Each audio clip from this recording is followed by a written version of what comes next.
Los periodistas. La verdad es que es un reto, pero también es un placer el charlar con Fidencio Aguilar Víquez, quien durante algunos años estuvo colaborando con nosotros en el espacio de los periodistas en su época de televisión, en algunos programas de radio, y siempre contigo. Primero, cuidado al hablar, porque la semántica tú sí la desmenuzas perfectamente bien.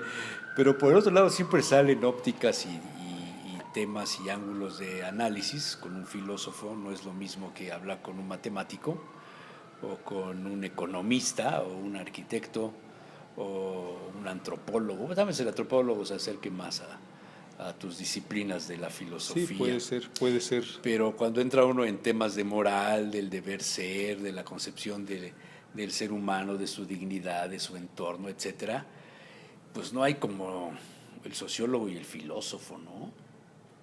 Tal vez el teólogo. Yo creo que son dándole disciplinas, la dimensión más universal. Son disciplinas valiosas todas. A mí me parece que esta gama, que además es un fenómeno moderno, en que los saberes se han ido especializando, la especialización ahonda mucho, lo cual es útil, pero al mismo tiempo distancia, porque el especialista es profundo en un área, pero fuera de esa área es tan ignorante como cualquiera de los que no dominan esa área. Era una observación que ya Ortega y Gasset señalaba: el especialista sabe mucho, pero ignora todo lo demás. Como los médicos. ¿No? Entonces, es cierto, ¿no? Un cardiólogo que se especializa justamente en asuntos del corazón, pues seguramente cuando atiende otro tipo de problemáticas encuentra dificultad, pues porque se ha concentrado en un área. Y en los saberes así ocurre, de tal manera que yo digo, el teólogo, el filósofo, el antropólogo, el hermeneuta, el ético. Lo que pasa es que hoy los éticos o los que estudian ética está en desuso totalmente. Está completamente en desuso, ¿no? Diríamos que el nuevo etos que ahora se ha construido es un etos muy relativizado, muy oscilatorio, es un etos que prácticamente depende de la opinión pública, y yo creo que eso es grave. El etos ha sido degradado al mercado. Como que se ha difuminado en las opiniones de todos. Y yo creo que cuando una opinión se difumina a tal grado que no hay... ¿Se masifica, quieres decir? Que se puede masificar, se puede diluir, se puede desdibujar, lo que prevalece es la opinión de los más poderosos. Es decir, la opinión del más fuerte, la opinión dominante. La guerra, la ley de la selva, digamos. La ley de la selva en términos de mediáticos. Vamos a, por ejemplo, si retrocedemos 500 años antes, o 400. ¿Leviatán? La Inquisición. ¿La Inquisición qué era? Era un mecanismo de poder en nombre de una fe, ¿no? Era de la ortodoxia era de un una mecanismo fe. Para investigar y decidir quién estaba fuera y dentro de la fe. ¿Quién estaba fuera y dentro de la ortodoxia? Sí. Ese, y por poner un cometió ejemplo, errores gravísimos. Yo creo que eso siempre a los hombres de fe debe hacernos reflexionar que nuestra fe no puede suscitar, no debe suscitar violencia. Que cuando una fe suscita violencia, no solo se deslegitima. El caso del Estado palestino, del Estado del islámico, ahora, ¿no? todo esto del nuevo califato, etcétera, ¿no? Ahora, eso hablando de las ideologías religiosas. También hay ideologías políticas. Si de la Santa Inquisición vamos a la KGB, o a las checas, y a las checas, estos que también buscaban la ortodoxia doctrinal ideológica y castigaban si se salían fuera, o condenaban o eliminaban, porque es la misma metodología. El que no está conforme a la ortodoxia es castigado, corregido, ¿no?, reincorporado o eliminado, ¿no? Ahora, ¿quién concibe qué es la ortodoxia y qué no lo es? El que tiene el poder. Ese es el problema. O sea, a lo que vamos es que ahora que está en desuso, en buena parte, diríamos, el desprestigio religioso o el desprestigio político, porque los dos están desprestigiados, ¿no? Diríamos, la Inquisición y la Checa están desprestigiados. Serían métodos similares del ejercicio del poder. Así es. ¿Quién tiene ahora entonces el poder? ¿Quién maneja entonces el poder? Poder que solemos llamar fáctico, ¿no? Medios de comunicación, poderes económicos, poderes políticos. Sí, sí. Y con la complicidad del poder. Entonces, son redes Que se van tejiendo. que se van tejiendo, diríamos, el poder político que requiere del poder económico, el poder económico que requiere del poder Para político. hacer más dinero. Para hacer Y más el político dinero. necesita del dinero para mantenerse en la política. E incluso para generar leyes que favorezcan esta simbiosis. ¿Cómo concibe un filósofo y bajo la influencia y la óptica, la visión de la ética, el narcotráfico? Yo creo que un filósofo, digamos, la ética es una rama relevante de la filosofía, sin embargo no es la única, Sí. ni la más profunda. A ver, un campesino que no tiene dinero, que su familia está en el hospital, que tiene que empeñar o qué sé yo, llega un narco y le dice, deja de estar sembrando cacahuate, deja de estar sembrando frijol, siémbrame esto. Y el campesino dice, sí señor, porque con eso voy a pagar las enfermedades de mi hijo o los estudios o qué sé yo. Ahí el concepto de ética es devaluado, pero la necesidad del hambre le lleva a esa persona a saltarse esos preceptos morales, a desechar las virtudes en todo caso y a optar por lo que le funciona para mantenerse vivo a él y a su familia, que es un principio también religioso y de la dignidad humana, la vida. En todas las decisiones humanas, Jesús Manuel, en todas, Sí. y en todos los ámbitos, así como en el del campesino, también en el de los padres de familia, los hijos, la escuela, el trabajo, los medios de comunicación, la universidad, la vida política, la vida religiosa, en toda la esfera de la actividad humana, siempre hay ese tipo de problemáticas, en donde tú puedes actuar por tus convicciones religiosas, éticas, o también traducirlas en cierto pragmatismo. Hay una novela que, Oye, pero ahí no hay medios tonos, medias tintas. A veces no se puede ser medio pragmático, medio no ético, son valores absolutos. yo creo que tienen, digamos, O hay matices. hay matices. Los actos éticos, diríamos, la ética está construida por principios universales, pero siempre las aplicaciones son particulares. No hay aplicaciones Aterrizan universales. en el terreno Así. donde se ejerce esa decisión. Siempre. El caso del ¿no? campesino, por ejemplo. Un acto de justicia no es un acto abstracto. No. El principio sí puede ser abstracto y decimos, la justicia es darle a todos, a cada quien lo que merece. Pero ese principio siempre tiene una aplicación práctica concreta. Ok. Sí. Con los hijos, Con todo, con todas las todos, decisiones de la vida, ¿no? Con Diríamos un empleado, hasta en las relaciones de amistad. Sí. Oye, pero entonces, bajo esas visiones, el narcotráfico, ¿cómo se explica? El narcotráfico, creo que lo hemos padecido, no es un fenómeno, si nos vamos a la historia, no es un fenómeno reciente. Aquí en Puebla la historia del narcotráfico, por ejemplo, va hasta los años 30 del siglo pasado. O sea, estamos por cumplir cuando menos un siglo, en 15 años, pues, en 15 años estaremos cumpliendo un siglo en que el fenómeno del narcotráfico, cuando menos aquí en Puebla, ha sido, diríamos, de tráfico, ¿no? De paso. De paso, ¿no? De paso, pero también con los efectos que provoca el paso. O sea, esto no es tampoco de que pasa y no pasa nada. Sí, como el lavado de ¿no? dinero, por ejemplo, ¿no? Entonces, el fenómeno del narcotráfico ahora se ha mostrado de una manera más amplia, en buena medida por los medios de comunicación, pero también porque afecta, ¿no? Porque afecta de forma más incidente ya en los espacios cotidianos, ¿no? Por así decirlo. En décadas anteriores estaba como que ubicado, ¿no?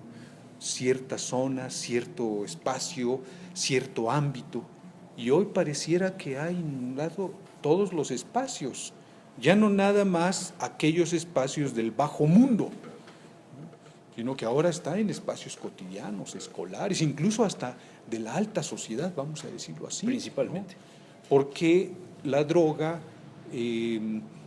es costosa. Pero ¿no? Porque la droga esa sería, digamos, la parte del consumo, pero el fenómeno Chapo, el fenómeno Mayo Zambada, los cárteles, que si el de Sinaloa, que es el de Culiacán, que si el de que si el del otro, los Zetas, esta ola de violencia con la que se sellan o se deshacen los pactos entre los cárteles, las venganzas, los ajustes de los territorios, esto es tuyo, esto es mío, este espacio es mío, yo lo protejo, etcétera, etcétera, habla de un comportamiento del ser humano similar a lo que pasaba, pues, ¿qué quieres? En la ley de la selva. Sí, justamente cuando no había orden civil, órdenes legales, orden ¿no? legal, Orden cuando jurídico. Leviatán, ¿no? O sea, es necesario el Estado de Derecho. Siempre es necesario. Y aquí hay una ausencia del Estado de Derecho ante esto. Diríamos que esto explica el origen de la política. La política, por eso hay que reivindicarla, ¿no? Está desprestigiada, es cierto. Claro. Pero la política surge precisamente para que la ley de la selva no sea el porvenir de los seres humanos o de las relaciones humanas. Cuando el porvenir de las relaciones humanas, o mejor dicho, el hábito de las relaciones humanas es la ley de la selva, entonces irremediablemente los más poderosos o el más fuerte es el único que manda. Pero una sociedad así se vuelve inhumana. De tal manera que la vindicación de la política, y allí surge la política, es ese intento de racionalizar los conflictos. Los seres humanos somos por naturaleza conflictivos, y esto desde lo más pequeño hasta lo más grande. ¿Qué se necesita para resolver los problemas, estos conflictos? Lo podemos resolver a trancazos. Es una manera de resolver. La guerra. ¿No? Digamos, la guerra. Y allí va a ganar el más hábil, el más fuerte, el más entrenado, etc. Y el que tenga dinero para mantener a los ejércitos. Bueno, si hablamos de fuerza las bruta. Provisiones, ¿no? Etcétera. Pero bueno, si lo trasladamos ya al ámbito contemporáneo, pues es esto. El mejor y el más barato de los ejércitos es el que no está en tu estado, sino el que está en el estado ajeno. El que tienes invadiendo, el que tienes ocupado, el que lo mantengan los vencidos. Así es. Sí. ¿No? Sí. Porque al final de cuentas la ley de la selva va para allá. Va para allá. Podemos resolverlo, el conflicto, también por conveniencia. Decía, a ver, Jesús Manuel, mira, en vez de darnos trancazos, vamos a negociar. ¿Por qué no? Y generamos el acuerdo. ¿Por qué no mita y mata? Sí. Que esa es la posición del narco. De todas maneras lo voy a hacer contigo o con otro. Podríamos decir que es un paso más, pero no es el más noble. Resuelve el conflicto. No es el ético. No es el ético, así es. No es el racional, por así decirlo. O sea, visto así, el narco, que sería el elemento negativo de la sociedad. El problema del narco es que se sale de la esfera racional. Sí, y el que hace una negociación con él, falta la ética. Se sale también de la esfera racional, no solo ética, sino jurídica y política. Porque también quienes entran en esos tipos de negociación no saben hacer política. No pueden hacer política, porque la política tiene un espacio racional, sí de poder, pero racional sobre todo. La política que se carga a esta esfera racional se llama Estado de Derecho. Un político que empuja, o los políticos que empujan al Estado de Derecho, son buenos y mejores políticos que aquellos que se dejan seducir por las trampas de las negociaciones turbias, oscuras, con poderes delincuenciales, ¿no? Pero bueno, me gustaría terminar, si te parece, el ejemplo de un tercer modo de negociación. Porque está el de los trancazos, está el de la conveniencia y está el político, vamos a decirlo así. El del bien ¿No común. figuraría el de la imposición? El de la imposición es el primero. Es el de los golpes, pero hay casos donde no hay ni golpes, se llega y se impone. Sí, pero, Por miedo, por temor, pero a final de cuentas es poder, ¿no? Vamos a decirlo así. Cuando Stalin gobernaba la Unión Soviética, Stalin hacía una sugerencia y eso significaba poder. Pero yo te diré que Stalin es más reciente, pero en el Sacro Imperio Romano, en el Imperio Bizantino, los persas, los sirios, los caldeos, los egipcios, Que con un gesto, y aquí los aztecas y los chichimecas y los tlaxcaltecas imponían su ley y les importaba un comino la dignidad y los intereses del otro, ¿no? yo estaba poniendo el ejemplo O sea, físico no es solo del porque Estado es el más evidente. socialista, ¿no? Es de quien tiene poder. La ley de la selva. Yo creo que ahí la definición que Hasta tú la has Inquisición introducido caería en es eso, ¿no? la ley de la selva. La ley El que de la tiene selva. poder define. Y define lo que es ortodoxo, lo que está bien, lo que debe hacerse, las leyes. O sea, hemos fracasado como civilización en 500 años. Yo creo que Estamos repitiendo los modelos, siempre ¿no? vamos a tener, por eso el ejemplo del campesino, y que yo te decía que en todos los ámbitos de la actividad humana se daba esta problemática en el sujeto humano de decidir en base a sus principios o en base a la praxis, a la pragmática del momento. Siempre un principio tiene que aterrizarse, que aplicarse en lo concreto. Y eso no significa ser pragmático, eso significa que los principios y valores no andan allá volando en el éter, se ejercen aquí. Y si Bueno, no se ejercen, no son oye, éticos. El otro problema es que no hablamos el mismo idioma. Ese puede Que ser no un problema. entendemos Ese puede ser un problema. las mismas cosas con las que designamos con una palabra. O sea, yo puedo decir algo con una palabra y tú puedes entender otra. Sí. Y entonces estamos hablando de una torre de Babel, la misma lengua, pero nuestra semántica es diferente. Y la salida de algunos es que es cuestión de semántica. Hemos desaprovechado la oportunidad de aprender el significado de las palabras y a construir las ideas a través de la oración, de leer, de escribir. Sí, desde ahí está nuestra problemática muchas veces. Hoy día vamos a los memes, a los grafos. Sí. Estamos volviendo a la prehistoria. Sí, en cierto sentido sí, porque estamos, siempre el lenguaje escrito, por ejemplo, exige un grado de abstracción. La abstracción es relevante. Claro. Producto de la retención también. Sí, porque abstraer significa que vas hilando, que has abandonado el ámbito de la imagen, pasas al ámbito de la idea, eidético llamamos en filosofía, y de la idea vas al argumento, a la oración, a la proposición. A la construcción de la oración. Y a la construcción. Que ahí es donde entra la razón. De un argumento, porque el argumento se construye con oraciones, con proposiciones, ¿no? Tienes En una la primaria proposición, te dejaban de tarea hacer composición. composiciones, ¿no? Y entonces tú tenías una actividad intelectual, que hoy, si lo vemos, no es que estén mal los memes, yo creo que hay memes muy divertidos. Muy ingeniosos, ¿no? Muy que ingeniosos. resumen muy rápidamente una idea o varias ideas. Y que en una imagen tú puedes darte cuenta Sí. de qué se trata y cuál es Sí, el problema. nada más que eso lo hicieron en la prehistoria, en las cuevas de Altamira. Sí, las cuevas de Altamira son sin duda ese intento y esfuerzo del ser humano de tratar de sincretismo, captar, y de retener, aquí viene la retentiva, Sí. y de retener la realidad, ¿no? Porque la realidad se nos escapa, ¿no? La realidad es tan amplia que ¿quién la puede abarcar? ¿no? Y para eso se necesita teología, filosofía, antropología, los estudios humanísticos, sociología. La verdad es que sí necesitamos la especialización, pero también necesitamos la cosmovisión, porque sin cosmovisión, aunque alguien sea especialista, si no tiene cosmovisión, se sale de su área de especialidad y se vuelve un ignorante, pero con la pretensión de querer saberlo todo. Entonces tenemos a un especialista que ignora otras áreas fuera de su especialidad y que quiere opinar como si fueran su especialidad.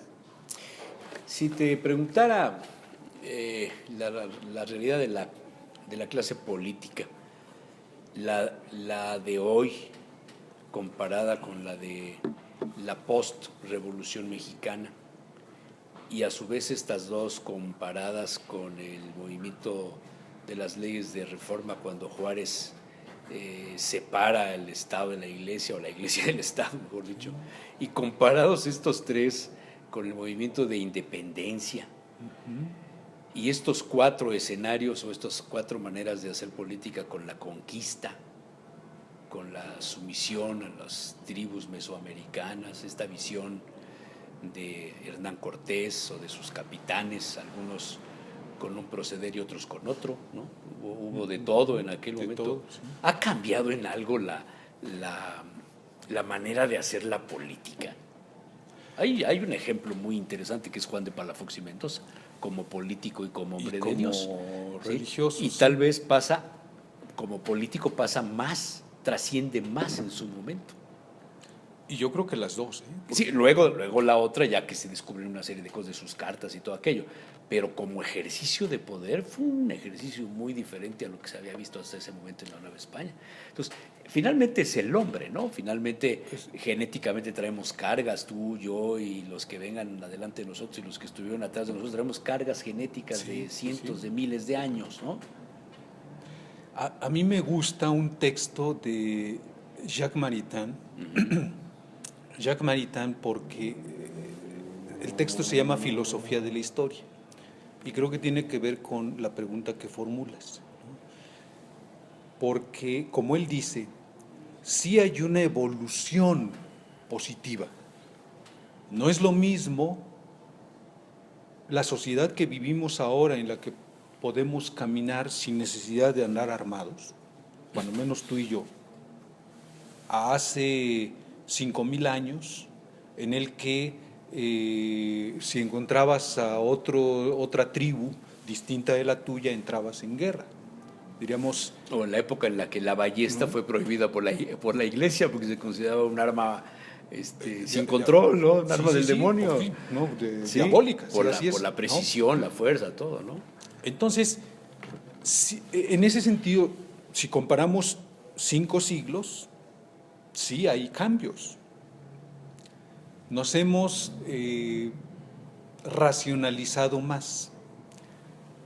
Y dice Jacques Maritain, pero también es cierto que nos hemos complicado más. Es decir, que hoy la tentación del poder, que siempre va a estar, se vuelve más sofisticada. Hoy el poderoso necesita, por ejemplo, leyes. Y entonces racionaliza el poder. Antes el poderoso bastaba con su palabra y su decisión y punto. Las leyes salían sobrando. Moisés Naim tiene un libro, uno de sus últimos libros dedicado a ese tema, el poder. Y relata él las formas en las que se ha modificado la forma de acceder, de tener el acceso a el poder, y la forma en la que se mantiene y la facilidad con la que se pierde. Y pone un ejemplo que se me hizo muy interesante. Antes los campeones mundiales de ajedrez duraban muchos años, décadas. Hoy no. Porque antes un jugador, para enfrentarse con un campeón o alguien que hubiera sido un campeón o estar en el círculo privilegiado, tenía que pasar muchos años. Desde que se inventaron los ordenadores y el juego del ajedrez se puso en la computadora, los chamaquitos de 8 años pueden estar jugando con el campeón mundial de ajedrez por el registro de las jugadas. Entonces se ha desarrollado más fácilmente la práctica de ese niño y por eso es que hoy día los campeones mundiales de ajedrez tienen el poder menos tiempo y es más fácil perderlo y llegar a él. Y lo mismo va pasando con las corporaciones, con la política, con los partidos, cuando nos imaginamos los escenarios de los candidatos ciudadanos, por ejemplo, ¿no? Que ahora acabamos de ver uno en México. Impensable o en otros épocas, países, ¿no? cuando nos imaginábamos las rebeliones de los indignados a raíz de los manifiestos del autor francés que falleció recién, de los indignados, precisamente todos estos movimientos en Madrid, en París, en Alemania, en Nueva York, en algunas cuestiones relacionadas con la bolsa, con el Dow Jones y demás, en Egipto, ¿no? Es cierto, O sea, esos sí, movimientos que que provocaron tumbaron al presidente y la que lo caída. enjuiciaron. ¿Cuánto nos imaginamos que lo que pasara en Grecia le afectara a la Europa banca y al- mundial, a Europa, al peso mexicano? Sí. O que los chinos desarrollaran tal poder en tan corto plazo y perdieran tan rápidamente también poderes como la devaluación de su moneda hace unos días. Sí, que los estancó al ritmo que venían. Es cierto que la dinámica se ha vuelto más oscilatoria, ¿no? Esto que dices, justamente, es difícil llegar al poder y conservarlo, por ejemplo.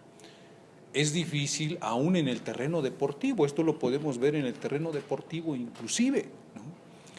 Ortega comparaba el deporte con la política, justamente, ¿no? Que es difícil llegar a ser campeón y mantenerse siendo campeón. El campeón al otro torneo deja Es de el serlo, enemigo a vencer. ¿no? Pero también deja de serlo, es Deja de muy ser. difícil. Entonces, estas oscilaciones que se muestran también en los diversos ámbitos de la actividad humana son signos de la época igualmente.